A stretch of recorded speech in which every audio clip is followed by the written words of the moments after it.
Je vais vous montrer un peu, assez rapidement, par différentes facettes, comment l'agriculture peut contribuer également à cette mobilité durable. Euh, donc, le premier aspect, c'est vraiment la mobilité en tant que telle. Donc, l'agriculture a aussi des engins qui bougent, des tracteurs, des moissonneuses-batteuses. Et il y a toute une tendance aussi qui est propre à le transport, de réfléchir à de nouvelles formes de mobilité, mobilisant des nouvelles énergies.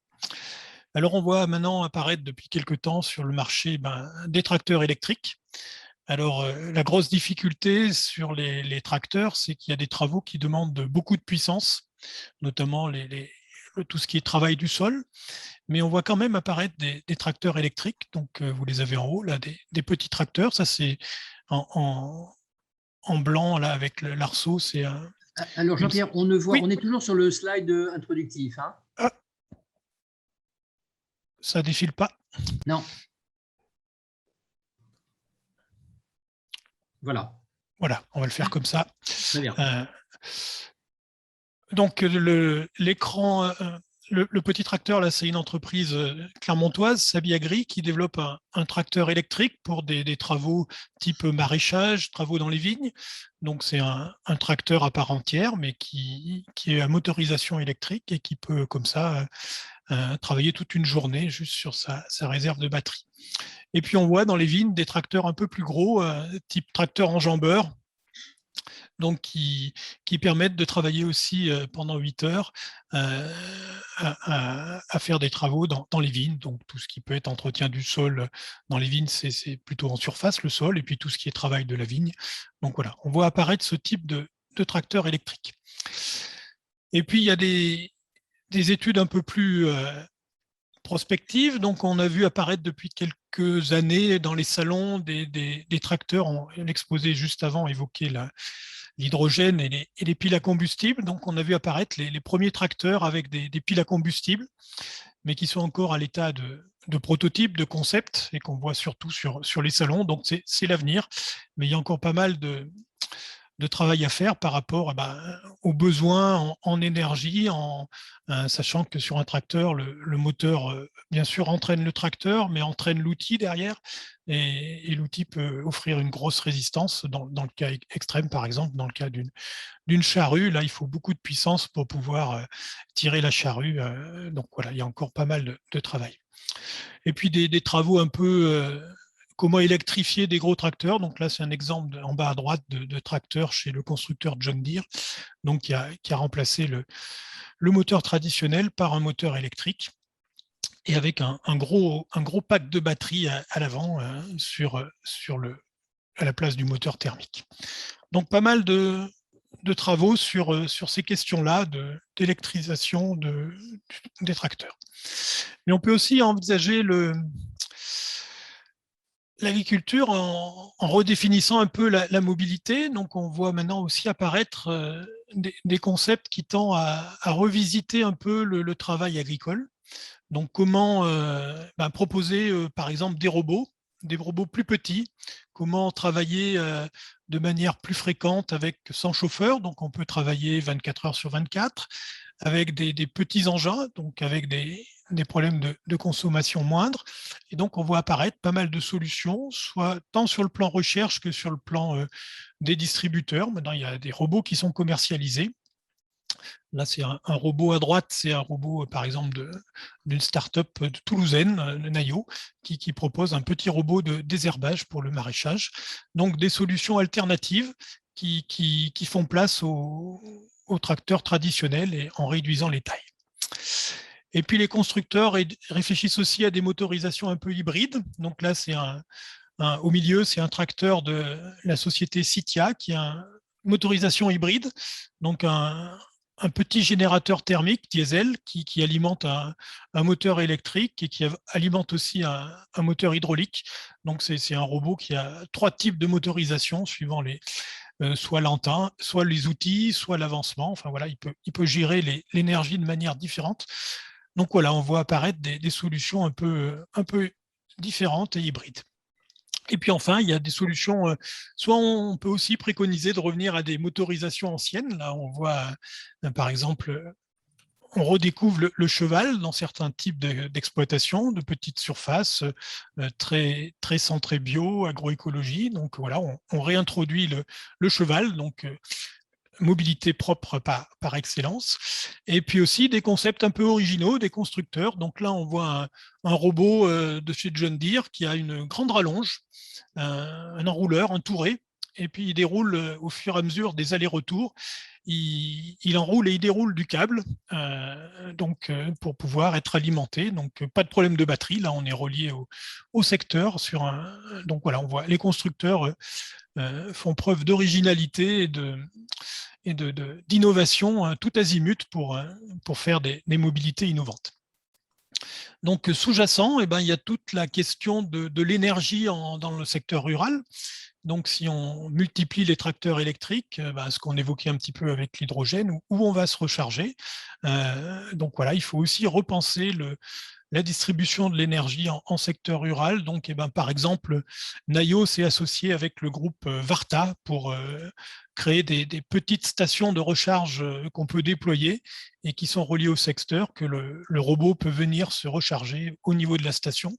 Donc, on voit apparaître de nouveaux modes d'alimentation et de systèmes intégrés mobilisant l'énergie électrique. Alors, en termes de mobilité, ça, c'est un petit peu le plus évident pour l'agriculture qui travaille sur ses propres mobilités. Mais l'agriculture peut aussi contribuer à fournir des énergies propres. Donc, les plus classiques qu'on voit fleurir sur le bord des routes, c'est l'énergie éolienne, bien sûr, et l'énergie solaire, donc avec la mobilisation du foncier, donc mélanger culture ou pâturage et production d'énergie alternative, énergie renouvelable. Donc, c'est des solutions qui se développent de plus en plus, avec des contraintes d'entretien, comment on peut gérer en même temps l'agriculture et la production d'énergie. Et puis, il y a des formes un peu plus intégrées. Maintenant, on parle depuis quelque temps d'agrivoltaïsme. Donc là, c'est l'idée de faire de la production d'énergie électrique via des panneaux solaires, mais qui ait une interaction forte entre le panneau solaire et la culture. Donc les panneaux solaires sont orientables et peuvent, le cas échéant, protéger la culture, par exemple en cas de grêle sur une vigne, par exemple. On peut venir recouvrir la vigne, fermer complètement le toit. On peut, au moment le plus chaud, mettre des légumes à l'ombre, par exemple, pour pas qu'ils soient brûlés par le soleil. Donc voilà, une interaction forte avec de l'optimisation à faire entre production d'énergie et bienfaits pour la culture. Donc pas mal de travaux autour de ça, tant en recherche que des startups qui lancent ce type de projet. On voit pas mal apparaître ça dans le sud-est de la France et en Languedoc. Autre contribution de l'agriculture, c'est tout ce qui est mobilisation de la biomasse pour produire de l'énergie. Donc on connaît bien sûr tous les biocarburants, avec le dilemme, bien sûr, production d'énergie versus production alimentaire, avec des débats. C'est des choses qui font débat encore dans la société. Doit-on mobiliser des bonnes terres pour produire de l'énergie, ou alors qu'il faut alimenter toute la population? Donc voilà, il y a des débats de société de ce type qui sont sur la table.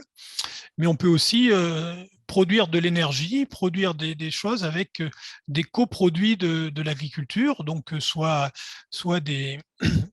via la mobilisation de cultures intermédiaires, par exemple. Entre deux cultures nourricières, on peut faire des couverts qui protègent le sol, qui évitent l'érosion du sol. Et si après, on peut utiliser cette biomasse pour faire de l'énergie via de la méthanisation ou autre. Et puis, bien sûr, tous les coproduits, les déchets des chaînes de transformation, donc produits des industries agroalimentaires, produits de l'industrie du bois, les scieries, donc pas mal de biomasse qui peut être mobilisée pour produire différentes formes d'énergie, donc qui peut aller directement à la mobilité, type biocarburant, électricité, mais qui peut aussi servir à faire de la chaleur pour alimenter des circuits de chauffage ou autre. Donc voilà une autre contribution de l'agriculture en termes de mobilisation de la biodiversité.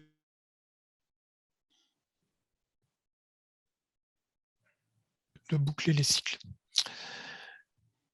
L'agriculture aussi, elle peut permettre de stocker du carbone. Donc là, vous avez une carte qui montre un peu les capacités de stockage. Donc on voit que notre territoire est très riche en stockage et est un bon puits à carbone de par sa grande surface forestière, comme les Vosges, voilà. Et on voit qu'il y a encore des marges de progrès dans certaines zones de grandes plaines. Donc, il y a pas mal de travaux qui essayent d'accompagner les agriculteurs vers des exploitations bas carbone et aussi de pouvoir stocker du carbone. Donc, il y a pas mal de startups qui émergent actuellement en disant on va pouvoir, grâce au marché du carbone, mobiliser le prix de la tonne carbone pour encourager et financer les agriculteurs vers une transition agroécologique ou des pratiques vertueuses qui permettent d'augmenter le stockage du carbone dans le sol. Donc on voit apparaître ce type d'initiative pour que l'agriculture déjà arrive elle-même à un bilan le plus neutre possible, ou au moins bas carbone, et puis potentiellement puisse aussi prendre des parts carbone sur d'autres types d'exploitation. Et enfin, dernier petit point, clin d'œil et enfin, focus sur l'alimentation et la mobilité durable. Donc, l'agriculture peut aussi avoir un impact fort sur une mobilité plus propre en favorisant les circuits courts. Donc, tout le monde connaît maintenant tout ce qui apparaît autour de l'agriculture périurbaine, voilà, les AMAP, les circuits courts, comment on peut éviter de transporter des produits d'un bout à l'autre de la planète pour qu'ils aient un impact carbone et autres, et gaz à effet de serre le plus faible possible. Donc voilà, on peut aussi contribuer à une mobilité durable en changeant ses pratiques alimentaires, en consommant de saison, en encourageant les circuits courts. Donc c'est aussi une voie de manière indirecte pour contribuer à une mobilité durable sans vraiment agir sur l'énergie et autres, mais de manière indirecte, c'est un facteur important, un levier important de changement des pratiques.